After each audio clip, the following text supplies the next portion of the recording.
Am I the asshole for not letting my toxic sister-in-law have my mother's dress? Excuse my language, English is not my first language. So for some context, I, 25 female, married my husband, 27 male, after being together for almost 10 years. We've now been married for 3 years. Everyone from my side of the family was so happy for our relationship and was on board with our marriage. But my husband's side of the family didn't like our relationship, and my mother-in-law wanted my husband to get married to another woman. My husband has a brother and a sister, and he has a strained relationship with everyone in their family. My father-in-law, the sole decision maker in their house, wanted this marriage as it would be an advantage for his business with my brother. My brother has a very successful business, and my father-in-law needed a business contract from him. And so he reluctantly agreed to our marriage. I live in India, so it's very common to live as a joint family, but we wanted privacy and decided to live on our own. My mother-in-law and sister-in-law constantly try to create problems between me and my husband. They often come to our house and find faults with my way of running a family. So this one time they came over to our house and they were super nice to me. We had our lunch, and after, my mother-in-law demanded that I give my mother's red sari, it's an Indian garment, to my sister-in-law, along with a jewelry that my dad himself made for my mother. That piece of clothing and jewelry has a very sentimental meaning to me. Dad and mom are no longer with us. Even I don't wear it unless it's to a very, very important event. The last time I wore it, it was to my wedding. I told them very nicely that I won't be able to give her the sari, as it's very important to me. Now, my mother-in-law is calling me selfish for not sharing the sari with my sister-in-law, as it's very common to share clothing and jewelry. I told them that I'm willing to share any other clothing and jewelry, but not this one. But they only want this sari. My mother-in-law and sister-in-law went on and on about how I haven't adopted to their family traditions and haven't taken their family name and stuff. My husband is on my side, and he has also explained to them how important this is to me, but they accused me of changing their son and being the reason that he doesn't love them anymore. He asked them politely to leave our house and not to cause any more problems. They say I'm causing a big fuss over a sari, but it's not just a sari or a piece of jewelry to me. Am I the asshole for not giving them this sari? A planned pregnancy turned my husband into a monster. It feels like a cruel joke. Years before I met my husband, it was such a toxic, abusive relationship that it almost ended my life. I spent years in therapy bettering myself, figuring out why I accepted that type of love. I stayed single for years, and once I started dating, I made sure to keep an eye on all the red flags. Heck, I even took things slowly when there was nothing but green flags. Thanks to my ex, I was familiar with love bombing. I met my husband at a work event, and things just fell into place. I opened up and explained my past trauma and let him know that if we were going to date, that it would require a slow pace and patience. I won't say that he was perfect, but he was always kind, compassionate, and cared. We dated for about 5 years, engaged for 1 and married for a little over 3 years now. We recently bought our second home together. We both got promotions at work, so we sat down and talked about kids. He wanted a big family, and I only wanted 1 or 2. We agreed on 2 and started trying. It didn't take long, and here I am 6 months pregnant, still working, have swollen ankles, and a back that won't stop aching. Other than that, I've been very happy and have what I thought was a supportive husband. 3 weeks ago, I found out that he was having an emotional affair, and honestly, probably a physical one. When confronted with the evidence, he admitted to not being attracted to me while pregnant. I'm wrecked. I haven't gained unnecessary weight. I still take care of myself, even with the morning sickness that hasn't gone away. He's not sorry about it, but told me that I was being overdramatic when I cried. He's staying with his family until he can find a home to rent. He doesn't want to get a divorce, saying after the pregnancy is over, we can go to therapy and fix things. I don't want to. I cannot physically look this man in the eye anymore without feeling disgust. I have a text from him saying that he's my only option because no man wants to date a single mom. I'll be talking to a lawyer and figuring out how to divorce him. I just wanted to vent into the void today. For now, I'm going to DoorDash some nuggets and a Frosty from Wendy's and be okay if I gain 5 pounds from it. Am I in the wrong for taking away my brother's +1 and inviting his girlfriend myself? My brother is 29 and has been with Leah for about 2 years. We all like her. She's super nice. I'm getting married next April and sent an invite to my brother's apartment. We decided to send invites to households and not individuals. For example, our aunt received an invite for her family and not for each individual. Last Thursday, we met at my parents' place. It was just a lot of core family because of some tax reasons. While there, I asked my brother about Leah's dietary restrictions. I know that she's a vegetarian for health reasons and that she cannot have certain raw vegetables. He said that she wasn't going to come and that he was taking his girl best friend, Amanda. Now, their relationship is weird AF. Amanda has always been stringing my brother along, in my opinion.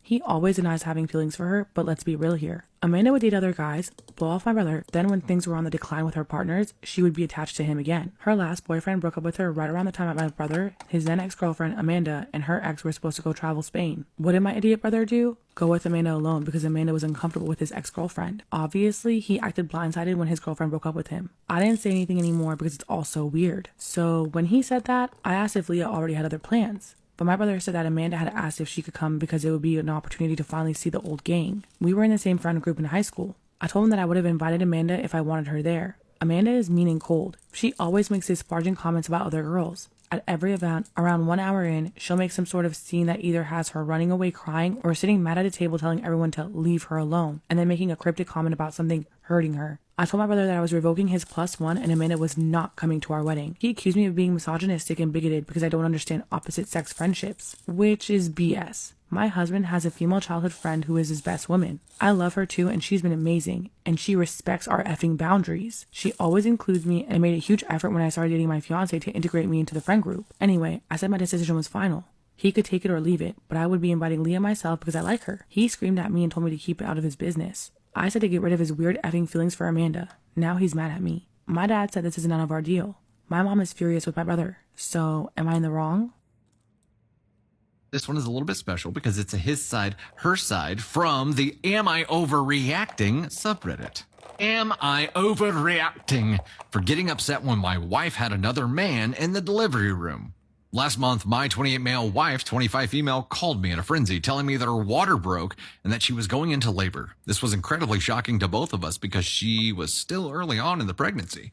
The problem with this is that I was already on the road about 30 minutes away tending to my mother, who had just called to tell me that she was in an accident. Not a significant one, but it still shook her up. I told my wife to call an ambulance because I would not be turning around to drive her to the hospital and witness her birth. She yelled, cursed, cried, and screamed at me through the phone while I tried to calm her by telling her to call my sister if she didn't want to call an ambulance, since my sister only lives 20 to 25 minutes away. I told my wife to call an ambulance because I would not be the one turning around to drive her to the hospital and witness her birth. After this, she went silent and hung up, and I didn't hear from her for about 1 hour and a half. I checked my phone for the first time since getting to my mother, and my sister sent me a video of my wife actively giving birth while holding her male friend's hand, the way women squeeze their husband's hands for comfort during labor. My sister immediately followed up the video with the text that said, "When are you going to get here?" I ignored this text and asked her if she's the one who drove my wife to the hospital, and she responded, "No." I asked her who did, and she informed me that it was my wife's male friend who lives only 10 minutes away.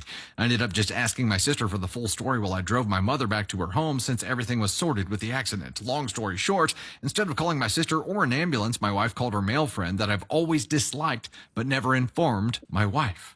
I told my sister to get on FaceTime with me, but not to make it obvious to anyone else in the delivery room, and I would stay silent on the other end. During the call, I saw my wife's friend rubbing her back, wiping her tears, comforting her when she screamed and cried, etc. I couldn't bear the sight, and I ended the FaceTime and told my sister to inform my wife that I would be at the hospital the next day after work.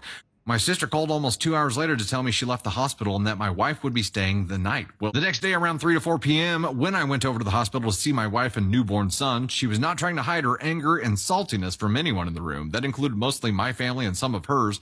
When I asked her why she was acting this way, she rolled her eyes and told me to leave her the alone in front of everyone.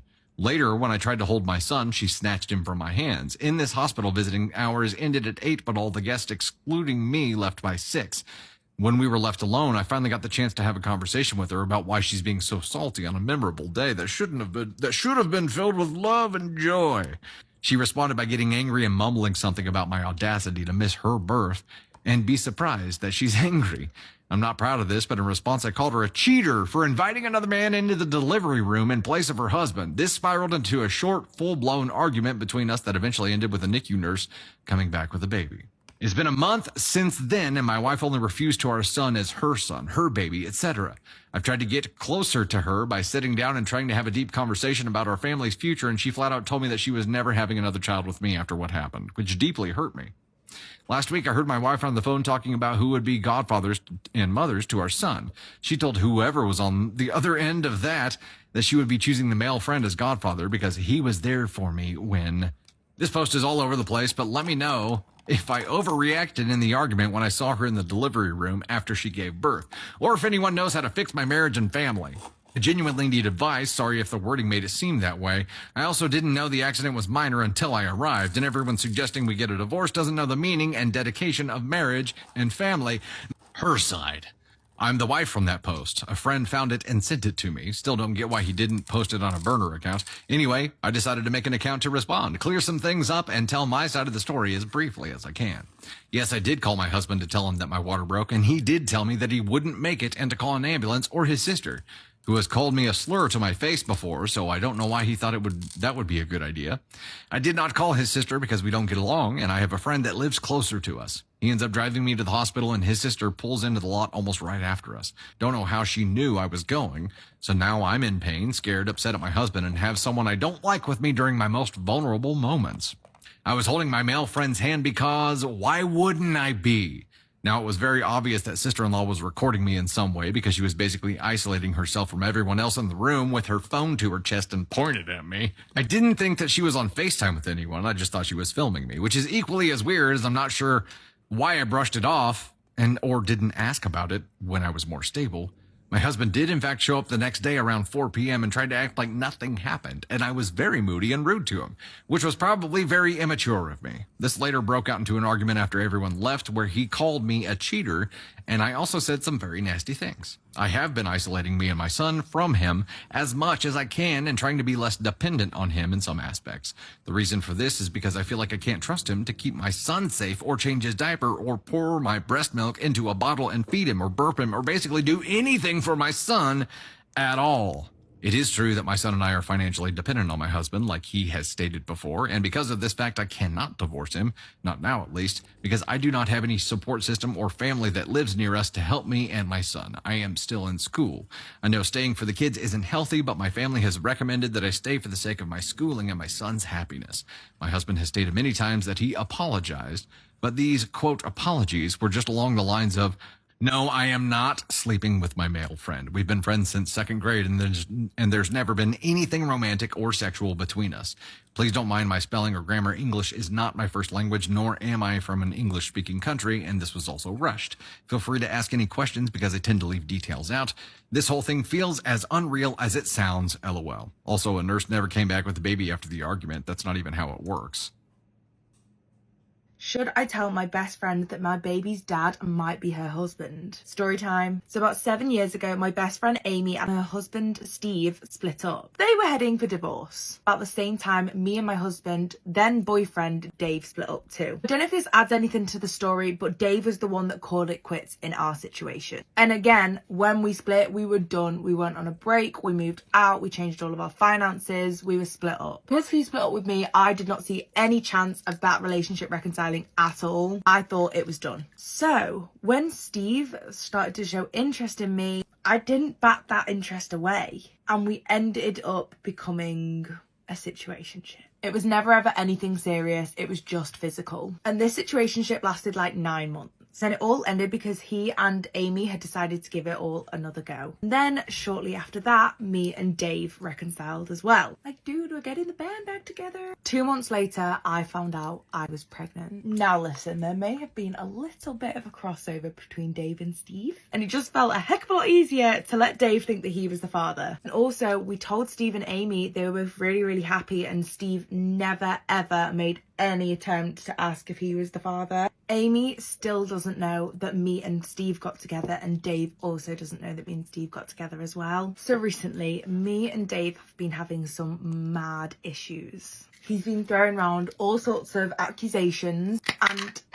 and he wants to get a paternity test to see if our child is actually his. It's literally a 50-50 chance here. So what do you think I should do? Do you think I should just come clean and be honest about the whole situation? Obviously, I'm already going to lose my husband, but do I want to lose my best friend as well? Amy and Steve have been happily married for a long time now. They have kids together, and I'll ruin that too. So what do you think I should do here?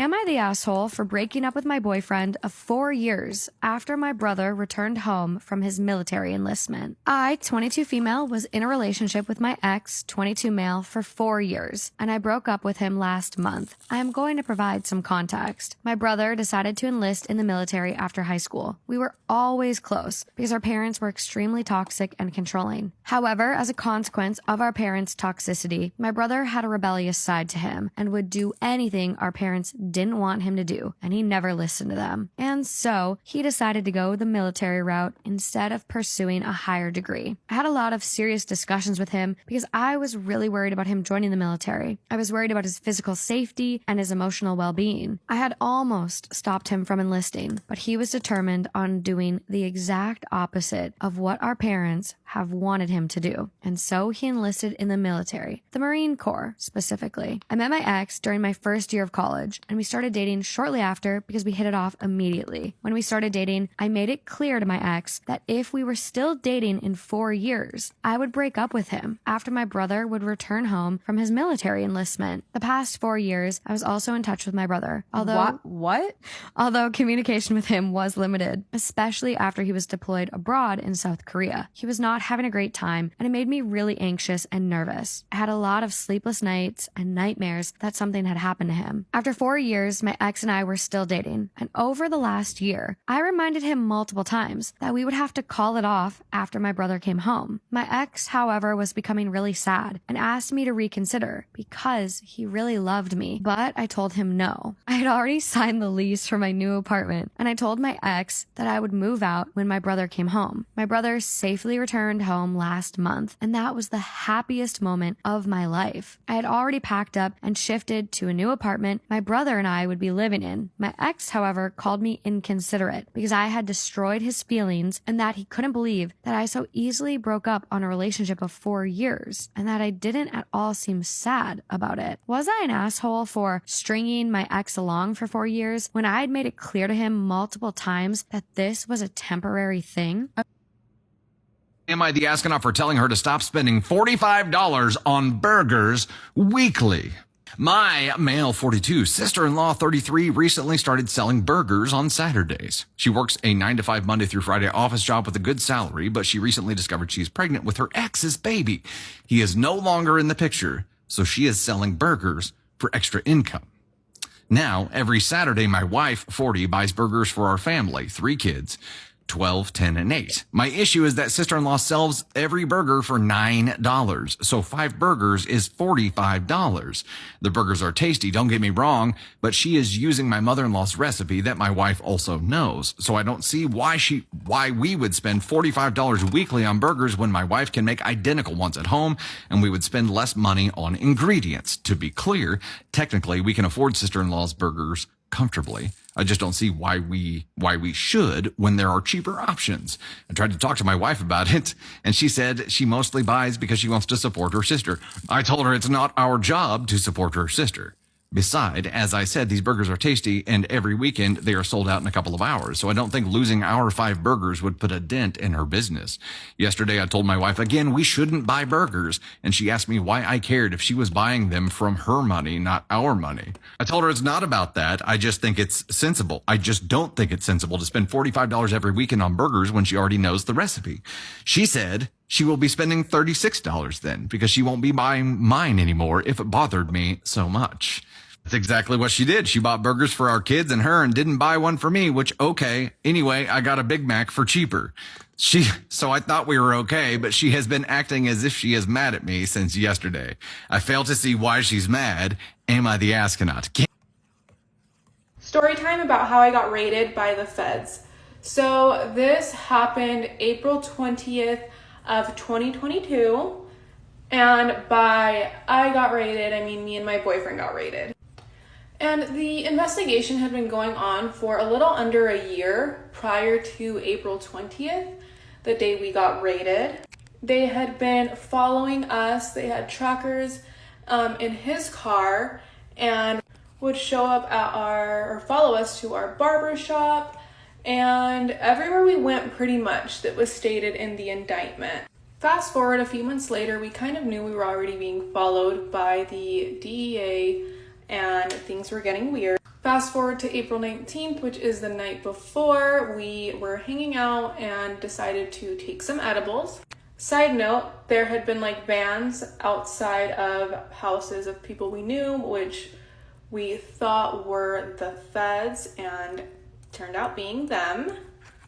After we took these edibles, we ended up going to bed pretty late. I'd say it was around midnight when we went to sleep. Then I was deep into my sleep. I think it was like 5 a.m, and I heard what I thought was someone trying to break into our house. At this point, my boyfriend runs to the door because it wakes him up too, and I literally just yell out, "I'm so scared right now." He runs to the door and he is asking who it is and looking out of the little peephole thing, and they say it is the police, and they say his name and tell him he has to open the door before they break it down. Well, he ends up opening the door and they immediately throw him on the ground and arrest him. Then come directly after me. So a woman agent came up to me and patted me down. I was literally in nothing but a t-shirt, so that was not fun and embarrassing. After we were both patted down and he was put in handcuffs, they sat us down on our couch. They proceeded to ransack the house and take everything they could find. And did they have a fucking field day with everything they took from our home? They took super expensive watches, jewelry, cash, and his car. Well, they sat us down and there was a bunch of guns and they're in literally army attire. So bitch, I'm like crying at this point. I'm like shaking and I'm crying, and my boyfriend's just like, "It's gonna be okay, like calm down, it's gonna be okay." But I'm so fucking scared for my life right now. As shitty as it is to say, we had known this day was bound to happen. So we had prepared as best as we could, at least, for when the door finally came down. At this point, they had confiscated my phone and were not going to give it back because they had a warrant for every single electronic in the house. That was including my work computer and my phone too. It didn't matter if I said it was mine, they were not having it. And by prepared for this day, I mean we prepared as best as we could. All I knew was if law enforcement asks you questions, you don't answer and you lawyer up. That's something my boyfriend always taught me when we were dealing with all of that. So of course, when the feds were sitting us on the couch and decided to ask who owned what car, which was their first question to us, we said we were not answering any questions without our attorney. And that answer fucking pissed them off because they proceeded to yell at us and say the fucking feds are in your house. Like this isn't a fucking joke anymore. And bitch, no one was taking it as a joke. I was fucking fearing for my life at that second. I thought I was going to prison, and we're still not talking to you guys. At this point, there's over 20 agents in our house, and they're all taking cash, jewelry, keys, everything you can think of in our house. They end up taking my boyfriend out and away to be placed in their custody, and they leave me there until they finish their investigation. So I finally was allowed to leave and I asked for my cat. They had to search her carrier before they handed her to me. Once I got my cat, I ran to the garage where my car was. Thankfully, they let me take my car keys because it was my car. They recorded me the whole way down, like a whole fucking TMZ episode. Like they just recorded me all the way to my car. Like they ran with me to my car. I got in and I left. I didn't have a phone at this point, so keep in mind I had no communication with anyone and my boyfriend just went into federal custody. So I drive to my mom's house and I bang on the door, and she already knew by like how I was hysterically crying. She knew what had happened. So I grabbed my little sister's phone and I start trying to get a hold of his parents. I finally get a hold of his mom and we drive back to my apartment hoping that they were gone at this point because I didn't want to go back there alone. On our way there, I got a hold of our attorney just so he could be aware of what was going on and we could go to court the next day. And do not fuck with the feds. They are crazy. As soon as we got to our apartment, they called his mom and they were like, "Do you want to say one last goodbye to your son? Because like he's going to prison for a really long time." And she was like, "Of course I want to say bye to my son. Am I able to hug him?" And they're like, yeah, meet us here and you can say bye to him. Well, we run, get in her car, drive down to this address they gave us, and a block from our house, like 5-6 undercover cars surround us, and we get out of the car. As soon as we get out, agents come from like little stores on the side through alleyways and come towards us and tell us to get out of the car, and that it was obviously a setup for them to seize my mother-in-law's car because he had bought it for his mom as a gift with illegal funds. We ended up walking back to our apartment because they had seized the car. This shit made a lot of people turn on us because they benefited off my boyfriend's money, and then when it came to it, they decided to work with the feds against him. That's including my own family. My cousin at the point was trying to reach me to see if I was okay because I had called her and let her know what was going on. She acted surprised, but to my surprise, she was working with the feds the whole time. So yeah. And that's one of many people that just hit me the hardest because it was my family and all I ever did was try to help her. Most of his friends ended up doing the same thing after benefiting off of him for years. Back to that day, his attorney gets a hold of me and lets me know that he is in federal custody and that we'll be going to court the next day. We go to court and they don't release him yet, so he ends up staying the week in federal custody, and that whole week I was followed by the DEA everywhere I went. Every store I went to, they parked outside my parents' house, his parents' house, my house. They took pictures. They went to my little sister's job and tried to talk to her, and it was just so insane. A week later, he ends up going on pretrial release, and that's when you literally just wait to get sentenced. His pretrial release was house arrest for a year before he got sentenced. He could not be on the internet. He couldn't have a phone. So a whole year he had to do that while he waited to get sentenced to his prison term. But yeah, I'm a bad storyteller. I just wanted to tell that story because it was so traumatic and something only my really close friends and my family know about.